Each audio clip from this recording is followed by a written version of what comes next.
सफल होगी तेरी आराधना।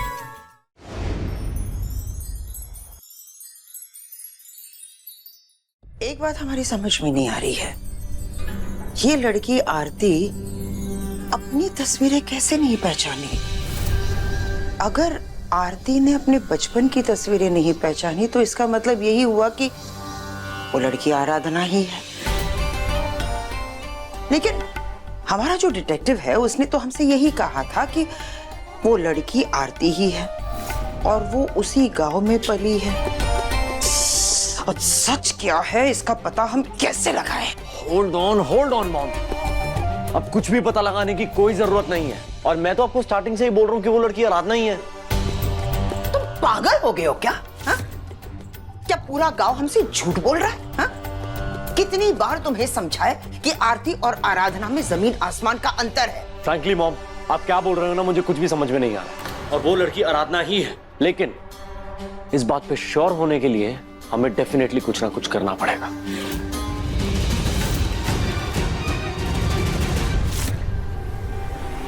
हाँ, एक तरीका है हमारे पास।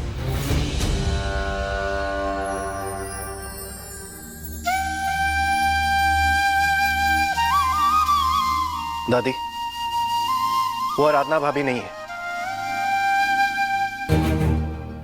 तो तू मुझे क्यों कह रहा है ये सब? क्योंकि मैं देख रहा हूं दादी, जिस दिन से आपने उस आरती की शक्ल देखी है ना, आपने बड़े भैया को नहीं डांटा, ना तो उसे किडनैप करने पर और ना ही उसे घर पे लाने पर। आप अपनी चुप्पी से उनका साथ दे रही हैं दादी। आप भी यही चाहती थी कि बड़े भैया उसे इस घर में ले आए, और जब वो हुआ तो आपकी नजरों में साफ साफ वो खुशी दिखाई दे रही थी। यहां तक कि घर में इतना कुछ हुआ, उसने मेनका दीदी और आर्यन को क्या कुछ नहीं कहा, लेकिन आपने कुछ नहीं बोला। इनफैक्ट मेनका दीदी के खिलाफ जाकर आपने उसे सपोर्ट किया। बताइए ना दादी, क्या बात है? क्या छुपा रही हैं आप मुझसे? क्या बड़े भैया किसी मकसद से उसे यहां लेकर आए हैं? क्या बात है जिसके लिए आप बड़े भैया को इतना सपोर्ट कर रही हैं? हम ये नहीं जानते कि तुम्हारे बड़े भैया क्या चाहते हैं क्या नहीं चाहते हैं। एक बात सच है कि हम ये चाहते हैं कि इस घर में वही हो जैसा माधव चाहता है। इसका मतलब मेनका दीदी सही कहती थी। माधव भैया ने उनकी हर बात सिर्फ इसीलिए मानी क्योंकि उस लड़की की शक्ल आराधना भाभी से मिलती है, और वो अभी भी आराधना भाभी से बहुत प्यार करते हैं। किशन, हम इन हालातों के दाव पेचों से परे हैं। हम बस सिर्फ सच जानना चाहते थे कि वो आरती है या हमारी आराधना है। और उसके आने के बाद तेरे भाई को एक नया जीवन मिला है। तूने देखा नहीं, उसने शराब पीना बंद कर दी है। क्या तू नहीं चाहता कि तेरा भाई खुश रहे? और अगर ऐसा नहीं हुआ तो? जिसे आप हकीकत बनाना चाहती हैं, अगर वो बहुत ही भयानक ख्वाब निकला तो? अगर वो आरती निकली तो? फिर दादी, इस बार भैया ऐसा टूटेंगे ना, जिंदगी में कभी संभल नहीं पाएंगे। और शायद मेनका दीदी सही है। मैं भैया को गलत नहीं कह रहा हूं दादी, मैं उनका दुख और उनकी परेशानी समझता हूं। लेकिन अगर ये आरती और आरम मिलकर उनके साथ खेल रहे हो तो? अगर वो आराधना भाभी के प्यार का फायदा उठा रहे होंगे तो? अगर उनका मकसद सिर्फ इस कंपनी के शेयर्स लेना हुआ तो? कभी सोचा आपने दादी? किशन, हम ये बिजनेस के बारे में ज्यादा नहीं समझते, पर हम इतना जरूर जानते हैं कि हर कोई अपने फायदे के लिए दूसरे का इस्तेमाल करना चाहता है ताकि आगे बढ़ सके और ज्यादा से ज्यादा मुनाफा कमा सके, है ना? ऐसा ही है ना? तो क्या मेनका भी तो उनके पास प्रस्ताव लेकर गई थी ना? वो भी तो उनका फायदा उठाने गई थी ना? किशन, ये तेरे भाई की लड़ाई है। सच झूठ का पता लगाना उसका युद्ध है। पर अगर हम उसका साथ नहीं दे सकते तो हमें उसे रोकने का भी कोई हक नहीं है। तुझे क्या लगता है, आज जो घर में हुआ क्या वो सही नहीं था? माना कि वो आरती के चाल और उसके तौर तरीके बिल्कुल अलग है आराधना से, पर क्या मेनका ने जो किया वो सही था? मेनका ने न हमारे बारे में सोचा न इस घर के बारे में। तो आरती ने मेनका को ऐसा बोलकर सही किया कि नहीं?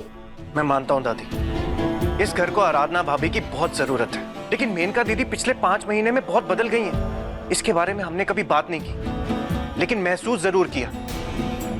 वो अब सिर्फ पैसे और पावर के बारे में ही सोचती हैं। और दूसरी तरफ वो आर्यन, वो सिर्फ अपनी मनमानी करता है और कोई उसे रोकने वाला नहीं है दादी। और यहां तक कि मेनका दीदी भी उसे कुछ नहीं कहती। मुझे तो ऐसा लगता है जैसे मेनका दीदी को बड़े भैया की कोई फिक्र ही नहीं। आराधना भाभी कम से कम भैया का ध्यान रखती थी, इस घर का ख्याल रखती थी और जरूरत पड़ने पर मर्यादा में रहकर सही और गलत के लिए खड़ी भी होती थी। कभी अपने दायरे को पार नहीं करती थी दादी। और दूसरी तरफ वो आरती, वो तो मर्यादा से कोसों दूर है। उसने सही और गलत को पीछे छोड़ के आते ही झगड़ा किया। आराधना भाभी सरस्वती माँ थी और आरती काली माँ। किशन, तुम्हें पता है ना, कृष्ण भगवान भी ना अलग अलग रूप में पूजे जाते हैं और इन्हीं कृष्णा जी को हम गिरधर, नंदलाल, आदि देव और कितने ही अलग अलग रूप में पूजते हैं, पर है तो सब एक ही ना। अब कहना क्या चाहती हैं दादी? साफ साफ कही। क्या पता आरती का ये रूप हमारी आराधना का ही हो तो। शायद किसी वजह से उसने ये रूप बदला हो। ऐसा कैसे हो सकता है दादी? आपको अपनी ये झूठी आस तोड़नी पड़ेगी।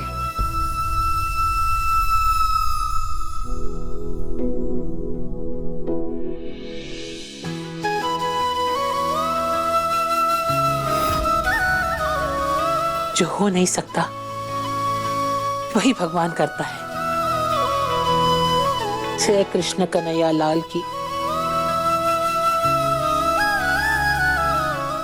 अपने पसंदीदा शो के फुल एपिसोड देखने के लिए अभी डाउनलोड करें दंगल प्ले ऐप।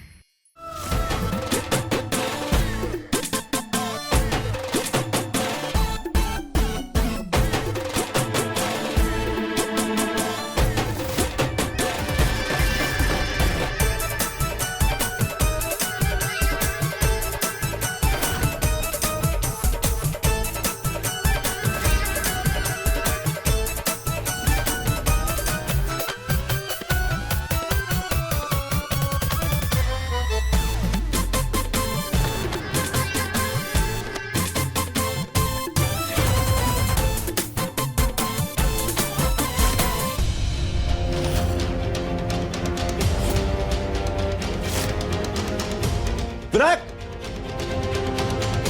विनायक! मेरे बच्चे क्या कर रहे थे?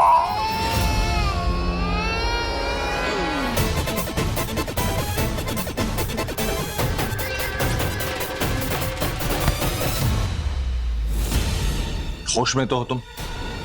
ध्यान क्या है तुम्हारा? विनायक सीढ़ियों पे गिरने वाला था।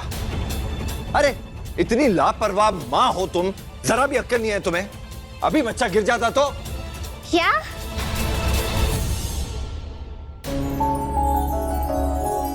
देखो मेरा वो मतलब नहीं था। I am sorry.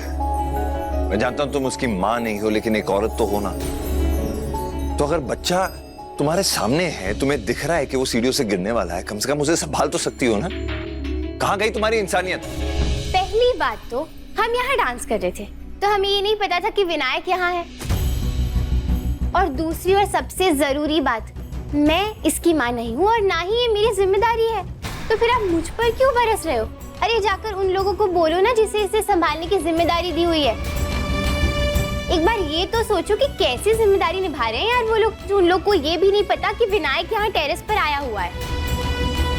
और सबसे बड़ी बात, तुम कैसे पिता हो यार?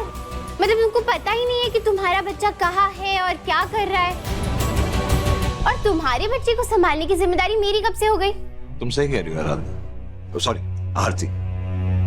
आरती जी, विनायक मेरी जिम्मेदारी है, आपकी नहीं। लेकिन फिर भी इतनी मदहोशी में क्या खो जाना कि आसपास क्या चल रहा है उसका कोई आइडिया ही ना रहे। वैसे ये सेम बात ना आप पर भी लागू होती है। आप भी अपने काम में इतने खोए रहते हैं कि आपके आसपास और आपके घर में क्या चल रहा है कभी उस पर भी ध्यान दे दिया करो।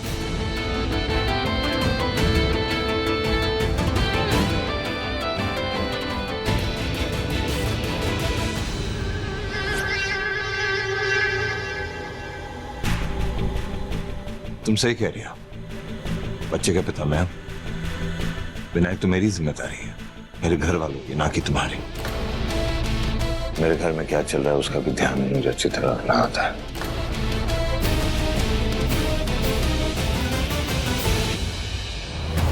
मॉम, आपने बुलाया मुझे? हाँ, हमें सच का पता चल गया है। अब ये बात साफ हो गई है कि वो लड़की आरती ही है, आराधना नहीं है। ऐसा क्या हुआ है मॉम? आज जब हम टेरेस पे थे ना, तब देखो, वो लड़की आरती ही है, क्योंकि अगर वो आराधना होती तो अपने बेटे को लेकर वो इतनी लापरवाह नहीं होती। हमें क्या लगता है कि शायद आरती ने अपनी वो तस्वीर देखी ही नहीं, इसीलिए तो उसे पता ही नहीं चला कि वो उसके बचपन की तस्वीरें हैं। फिर तो आप उसे वो फोटोज डायरेक्टली दिखाओ ना मॉम, फिर देखते क्या होगा। क्योंकि अगर वो आराधना निकली तो उससे हम दोनों को कोई भी नहीं बचा पाएगा।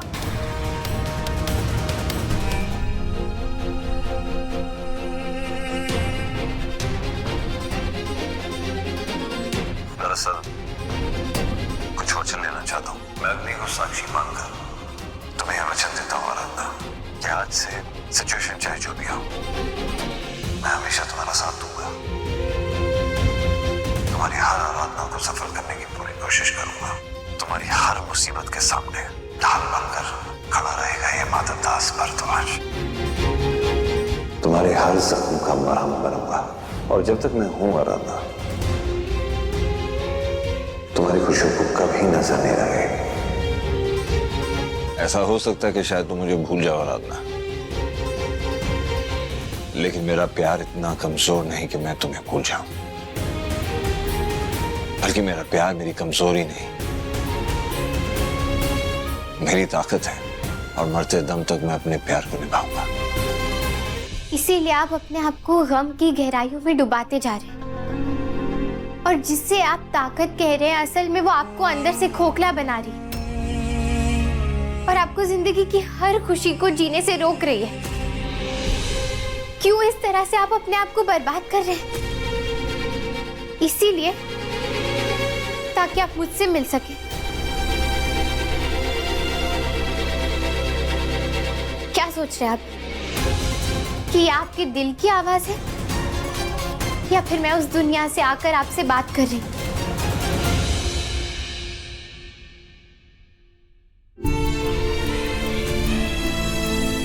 सात जन्मों तक साथ निभाने का वादा किया था।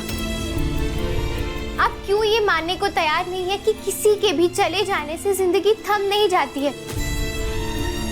जिंदगी तो वो नदी की धारा है जो हमेशा बहती जाती है। माना कि आपका प्यार इस वक्त आपके साथ नहीं, लेकिन आपका परिवार तो है। विनायक है आपके साथ में, उनकी जिम्मेदारियां हैं, उनके बारे में तो सोचिए ना आप। किसने कहा आपसे कि हम अलग हो गए?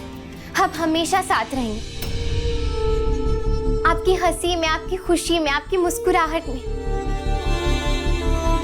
और आप जब जब मुस्कुराएंगे, मैं तब तब आपके साथ मुस्कुराऊंगी।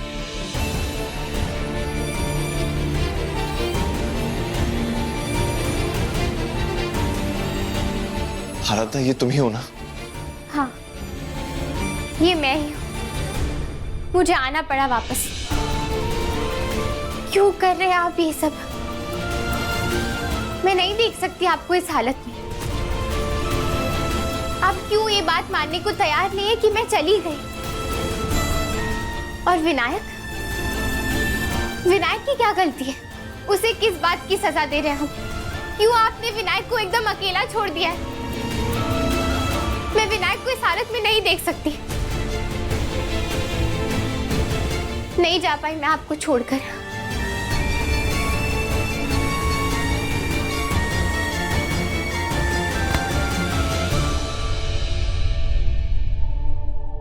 आराधना, ये तुम ही हो? क्यों? आपको यकीन नहीं हो रहा ना कि मैं चली गई? मुझे देखकर आज भी आपको यही लगता है कि मैं आराधना ही हूँ।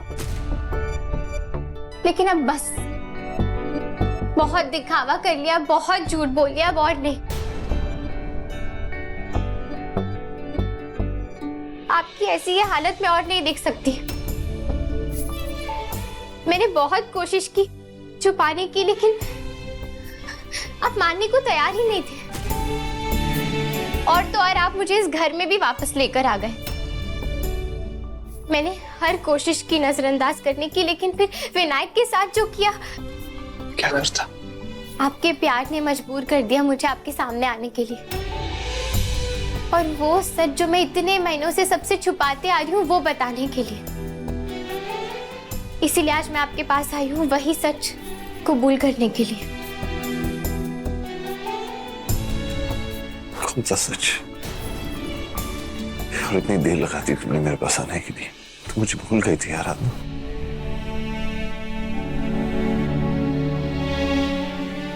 यही सुनना चाहते थे ना?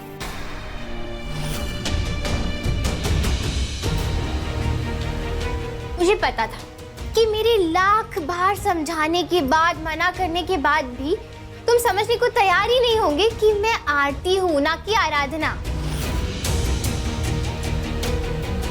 क्या? और हम अच्छी तरीके से जानते हैं कि उस दिन हमारे घर में भी तुमने झूठ बोला था ताकि हम तुम्हारी बात मान जाए और तुम्हारे घर में आ जाए, और फिर तुम अपने परिवार से मिलाओ, अपने बच्चे से मिलाओ, और हर पैतरा, हर तरीका आजमाओ ये जानने के लिए कि हम आरती हैं या आराधना। यही सोच रहे थे ना तुम? ऐसी बातें कर रही हो तुम आराधना हो। मेरे साथ मजाक मत करो, बोलो कि तुम आराधना हो और तुम वापस आ गए हो। कह दो कि तुम झूठ बोल रहे हो।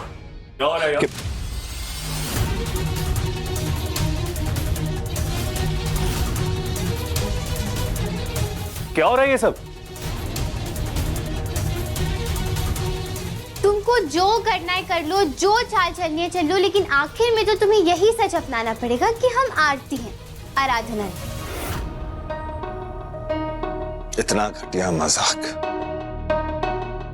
मुझे अंदाजा नहीं था कि तुम इतना गिर सकती हो। इस किस्म की लड़की हो तुम, किसी के इमोशंस की परवाह नहीं है तुम्हें। एक मिनट, ये क्या बोले जा रहे हैं आप हमारी मंगेतर को? खुद की गलतियां तो कभी नजर आती नहीं और हमारी आरती पे इल्जाम लगा रहे आप। अरे पहले खुद अपने आप को देखिए, क्या करने जा रहे थे? अरे इन्होंने ही कहा कि ये आराम। अरे इतना समझाया, लेकिन उसके बाद में भी लगता है कुछ पल्ले ही नहीं पड़ा।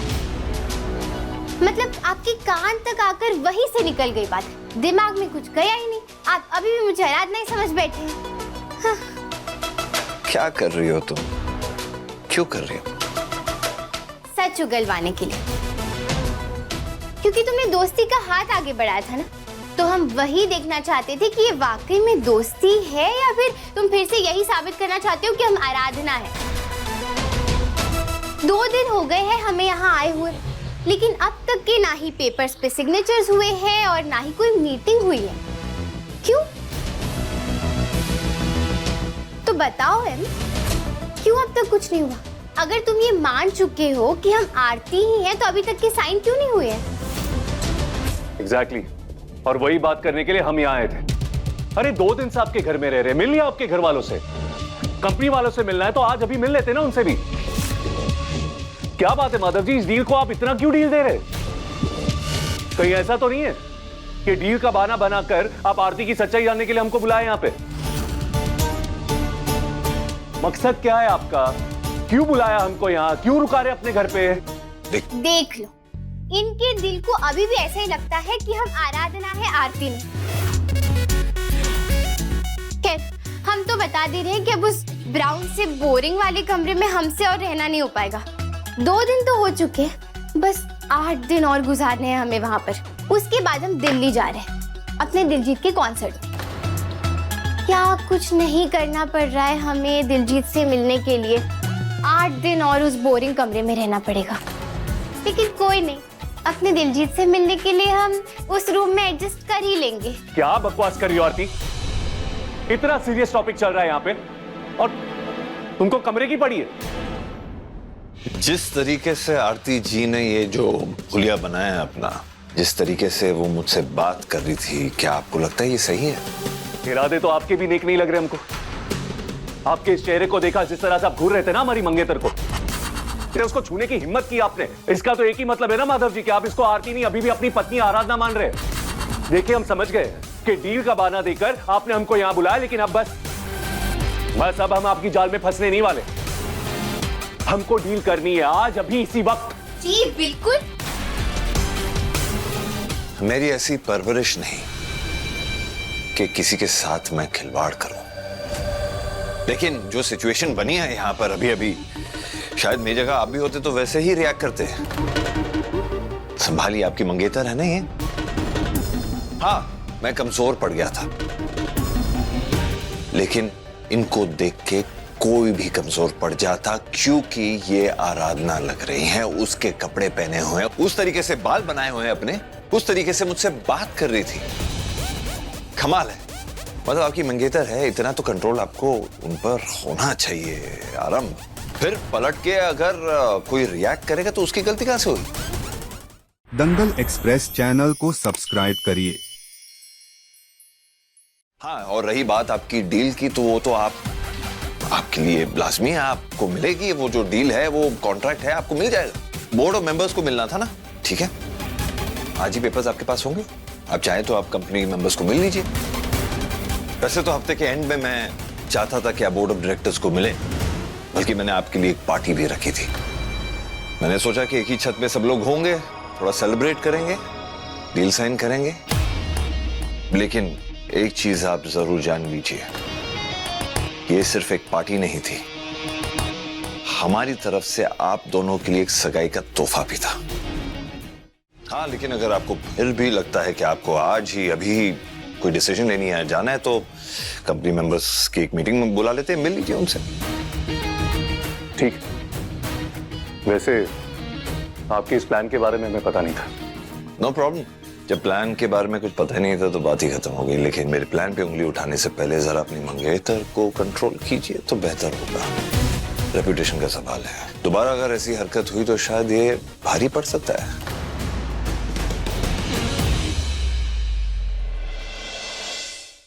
दमा हो रहा है।